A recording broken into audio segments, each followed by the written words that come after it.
Valdinei, eu vou fazer esse vídeo aqui para incrementar algumas coisas, né, que ficou faltando do outro. Vou explicar um pouquinho do código.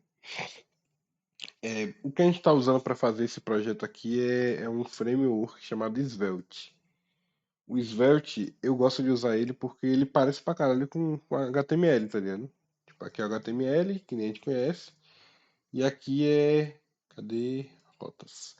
Aqui é uma parte do Svelte. Tá vendo que é parecido pra porra com HTML?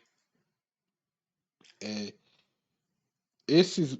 É, Para ser mais específico ainda, o que a gente está usando aqui nesse projeto é o Svelte Kit, que ele dá umas configurações a mais para a gente mexer com as rotas, esse tipo de coisa. Por exemplo, as rotas do site, né? A rota, sei lá, aluno, lista, essas coisas, aquelas rotas que vão aqui em cima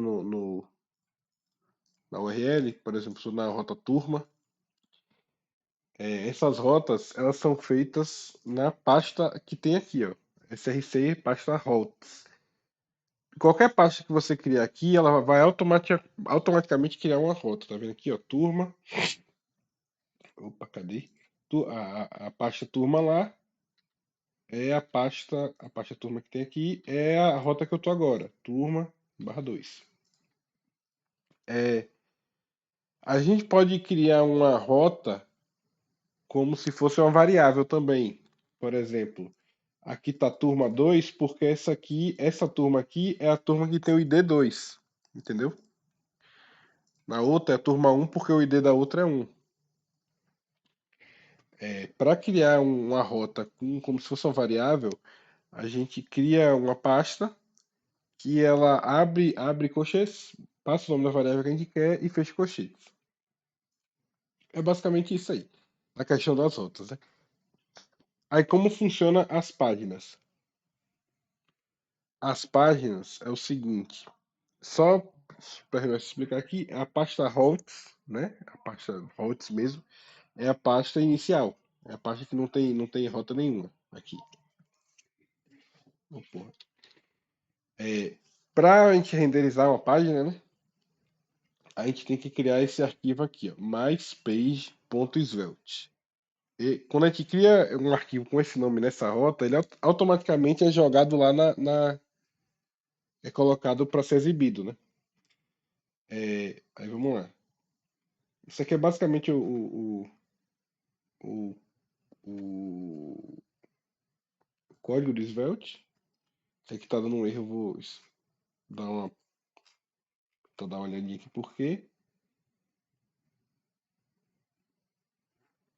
Ué, não entendi.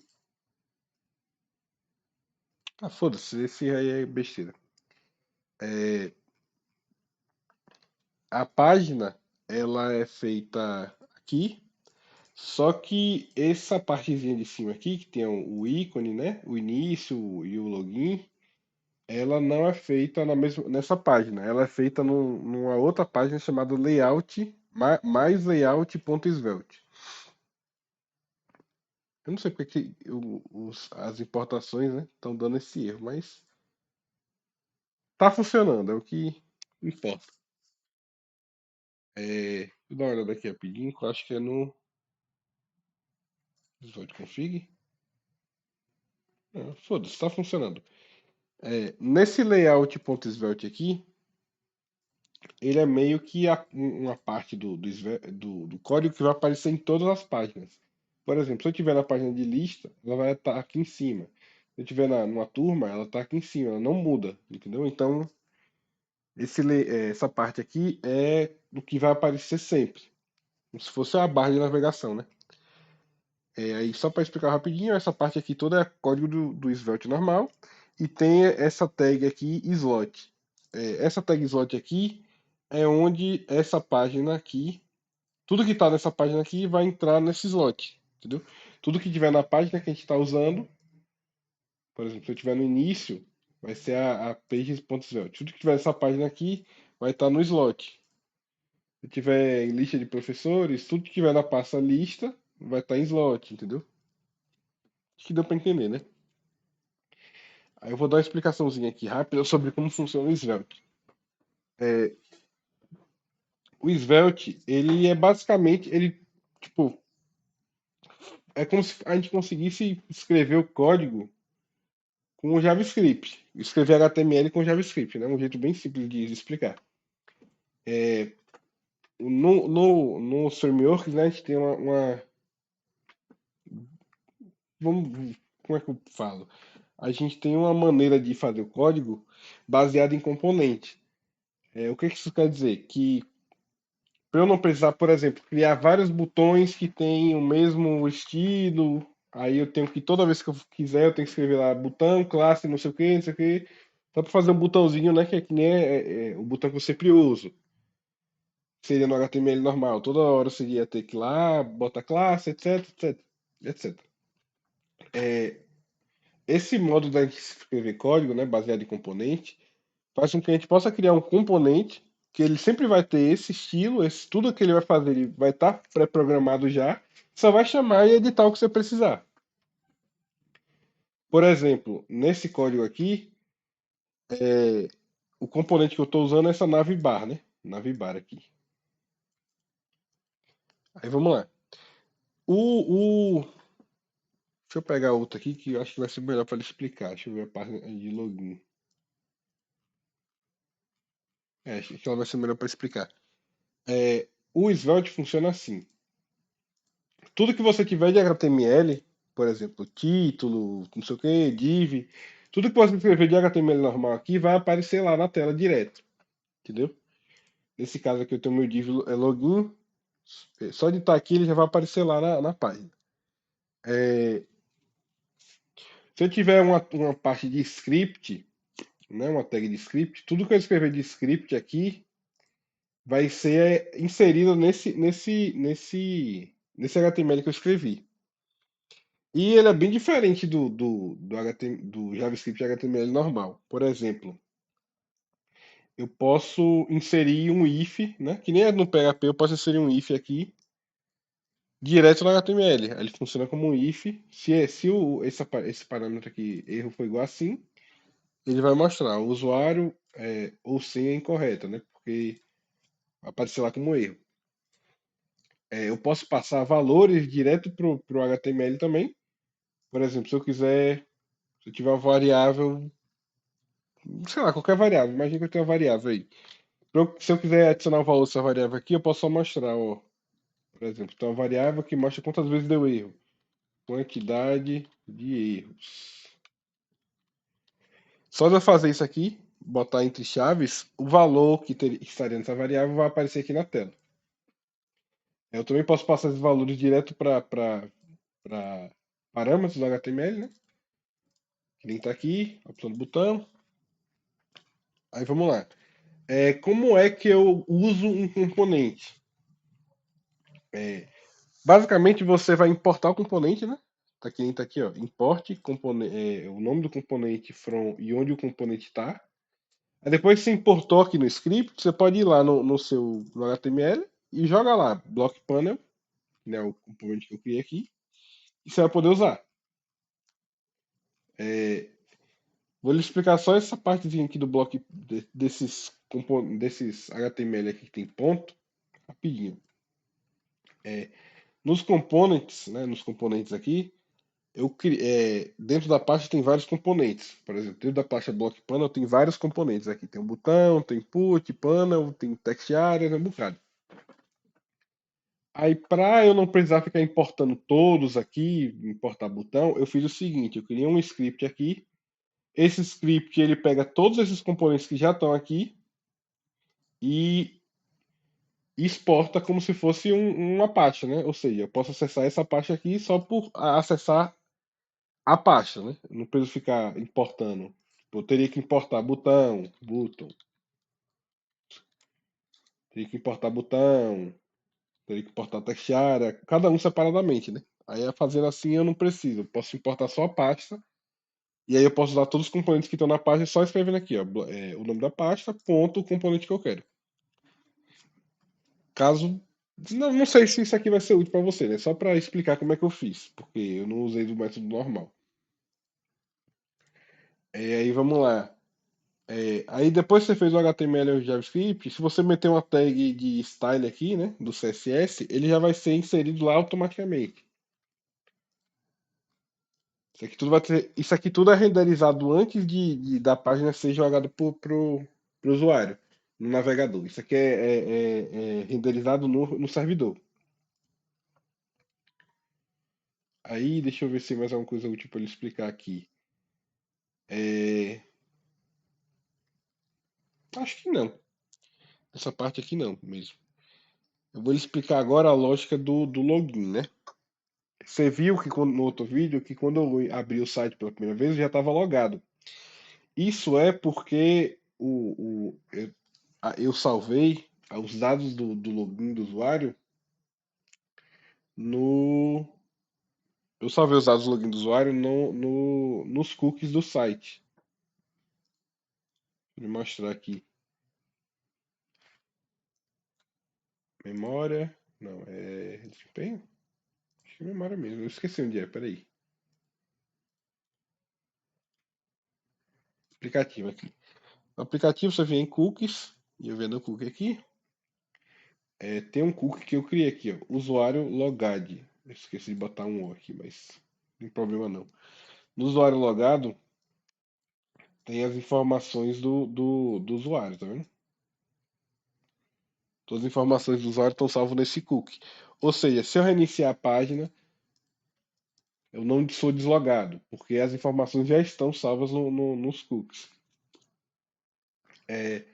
Esse cookie aqui, ele está programado para ser apagado se eu não me engano, é 15 dias. Que eu botei lá para ele apagar em 15 dias. Ou seja, se passar 15 dias sem você abrir o site, ele automaticamente apaga esses cookies, entendeu? Você tem que fazer o login de novo. Aí eu vou lhe explicar um pouquinho como foi que eu fiz isso aqui. Nessa questão do login, né, em específico, a gente tem dois lugares diferentes. Tem um banco de dados, né, que é o DB, e a gente tem a lib aqui, a libsession. A libsession, né, esse arquivo aqui que está na pasta libsession.js, ele é o responsável por eu salvar os valores salvar os valores nos cookies.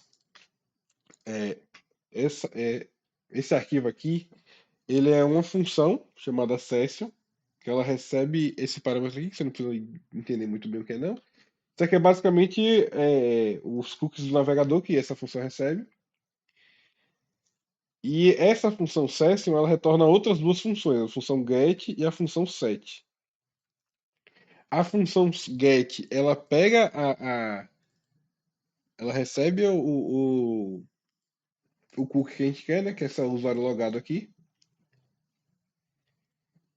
E quando ela pega esse usuário logado, se o valor de usuário logado for um valor de verdade, né, porque ela vai pegar. Só que o usuário pode já ter logado ou não, entendeu? Se ele já tiver logado, ele vai salvar o cookie de novo, né? Para ele reiniciar a contagem para apagar. Como eu falei, se o usuário passa 15 dias sem acessar o site, o cookie é apagado, né? Que nem eu programei ali. Só que quando você faz login ou mexe com o cookie, ele reinicia essa contagem. Aí, se o usuário está logado, ele faz isso. Se ele não tiver logado, ele retorna um objeto vazio.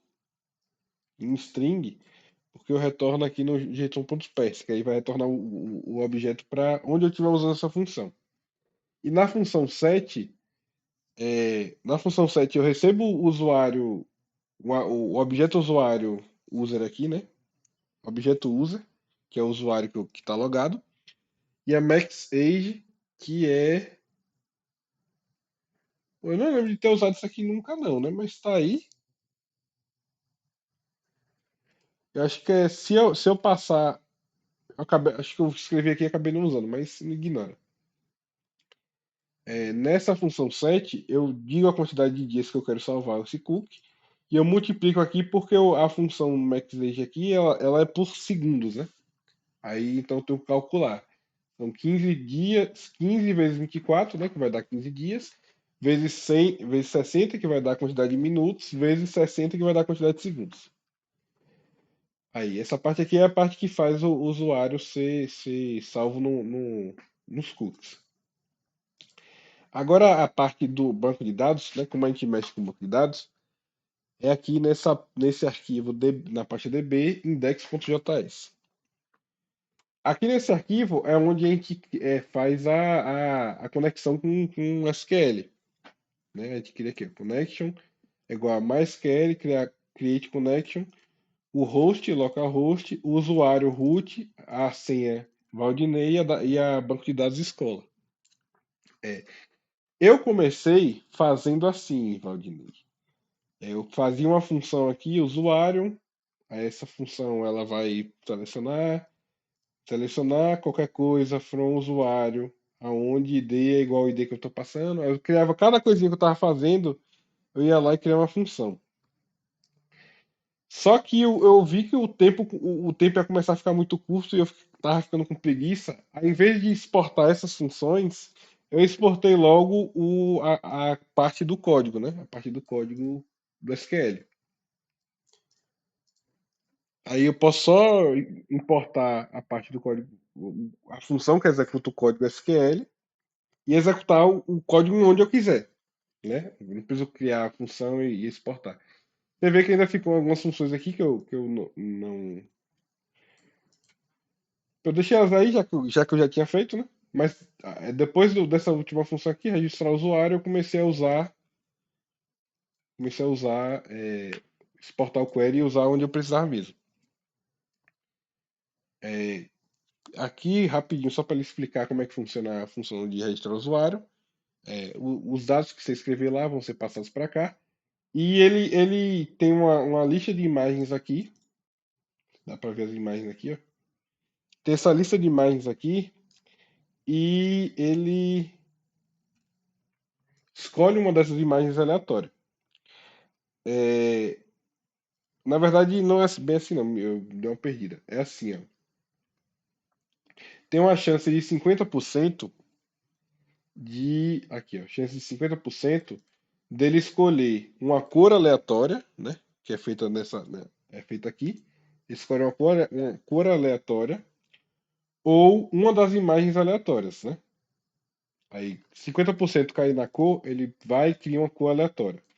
Se cair na imagem, ele seleciona uma dessas imagens aqui, aleatoriamente. E depois eu só pego esses valores aí que eu criei e passo pro SQL.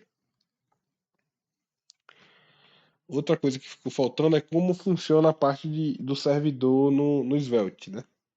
Eu não expliquei. Por exemplo, deixa eu vir no login. No login não tem. Na verdade, o login também é bom para ele explicar, mas eu não vou explicar agora não. No Svelte, a gente tem aqui, né, a página, tudo que eu usei. Tudo que eu usei nessa página está aqui, style. Só que aqui diretamente não dá para não dá para eu não tenho acesso ao banco de dados, né? Porque aqui é front-end, não se tem acesso ao banco de dados no front-end. Para carregar o banco de dados, eu tenho que carregar no servidor. Para fazer isso, a gente cria um arquivo myspage.server.js. Esse arquivo aqui, ele vai ter acesso às coisas do servidor. Aqui. Isso aqui é inútil. Para lhe explicar, né? Só para explicar como é que funciona. Nesse arquivo aqui, eu posso carregar tudo que é do servidor, né? Por exemplo, tá aqui, ó. A função query que eu fiz lá no banco de dados. Tá aqui, Sport Query, tá vendo? Sport Query tá aqui, eu posso puxar ela diretamente do servidor, executar o que eu preciso executar e retornar. Vamos lá. Esse arquivo aqui, ele tem uma função load. Tudo que tiver nessa função load, que estiver sendo retornado essa função load, vai ser acessível na variável data aqui, ó. Tudo que eu estiver passando nessa função load aqui, tudo que eu estiver passando, retornando nela, né? vai ser acessível nessa variável data aqui, ó. Por exemplo, turmas, alunos, tá tudo aqui, ó. Aluno, turma, tá tudo aqui. Aí vamos lá. Como foi que eu puxei as turmas e os alunos, né? Eu puxei as turmas assim, eu importei a função query, né? Que executa SQL, e disse a variável turmas é igual a query selecione qualquer coisa de turmas. E a outra também. Acho que você entende isso aqui. Dos outros projetos que você fez isso aqui também. Acho que do código do Svelte é só isso. Na verdade, no login tem uma coisa aqui também. A página do login, ela tem os métodos, né? Get, post, que a gente tem que fazer para checar se o usuário existe, logar, e etc.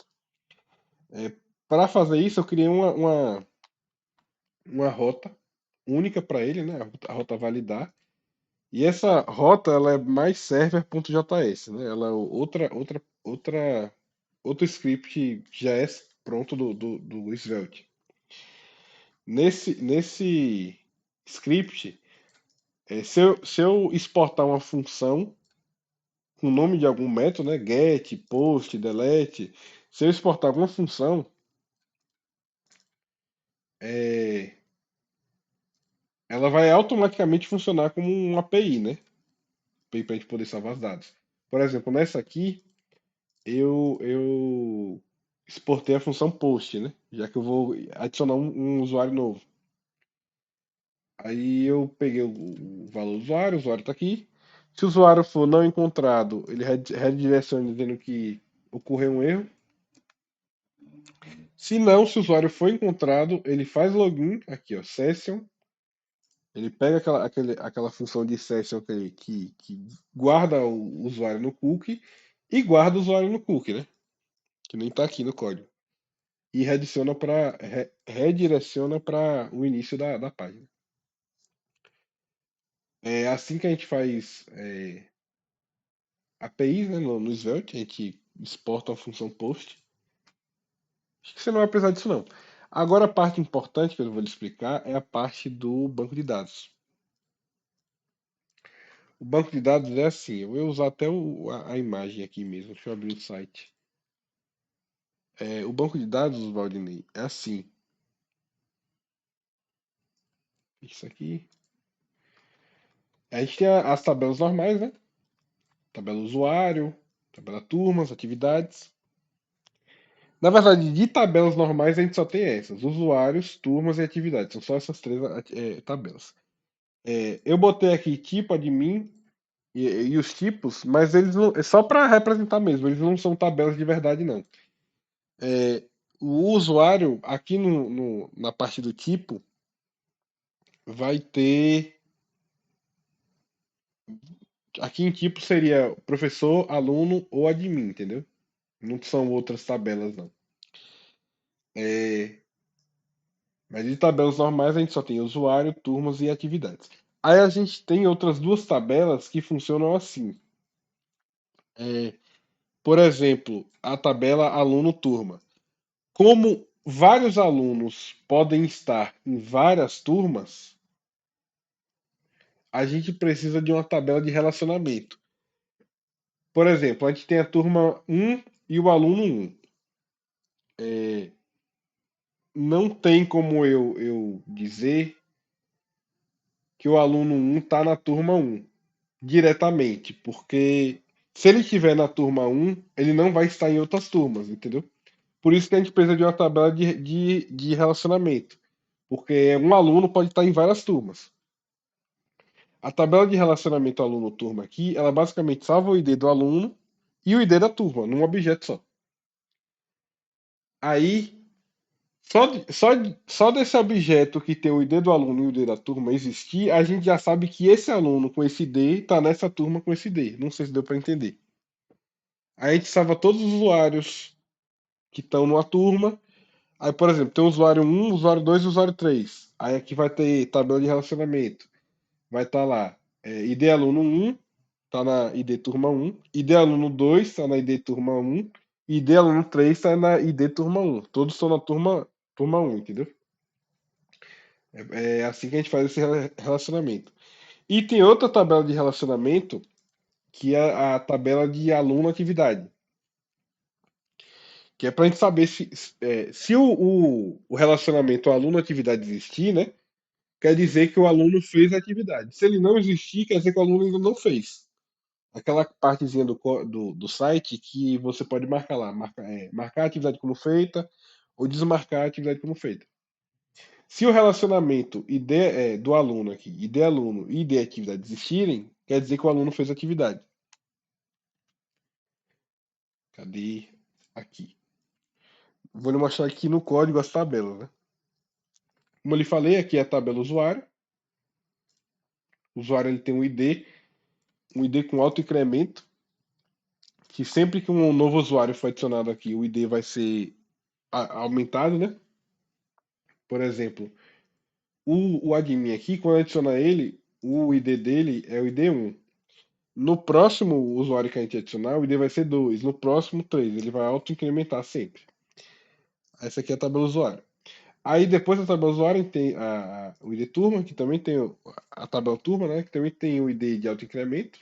Toda turma que for criada vai ter um ID maior do que a última. E tem a tabela de atividades, que tem a mesma coisa. Essas, como eu falei, são as únicas tabelas normais, né? Aí agora a gente tem as tabelas de relacionamento. A tabela aluno-turma, que salva o ID do aluno e o ID da turma, e a tabela aluno-atividade, né? Que são as duas tabelas de relacionamento. Eu acredito que seja só isso. Eu não lembro se tem mais alguma coisa para explicar. Deixa eu dar uma olhada aqui. Uma coisinha bem simples aqui é essa função. É isso aqui, ó. Se usuário ID, isso aqui significa que se o usuário tiver logado, ele mostra tudo que está aqui dentro. Se não, ele mostra o usuário não logado, redirecionando para login. Isso aqui é basicamente para em qualquer rota que você tiver, checar se o usuário que está vendo a página está logado, né? Porque você não vai querer mostrar as coisas da turma para uma pessoa que não está logada no sistema. E aqui no próprio script tem uma função que eu criei chamada goToIf, que ela faz o seguinte: se o que você escrever aqui for verdadeiro, ele vai lhe mandar para essa rota. Ou seja, se o usuário ID não existir, ele automaticamente lhe transfere para a rota de login, né? Se o usuário não existir, você tem que fazer login.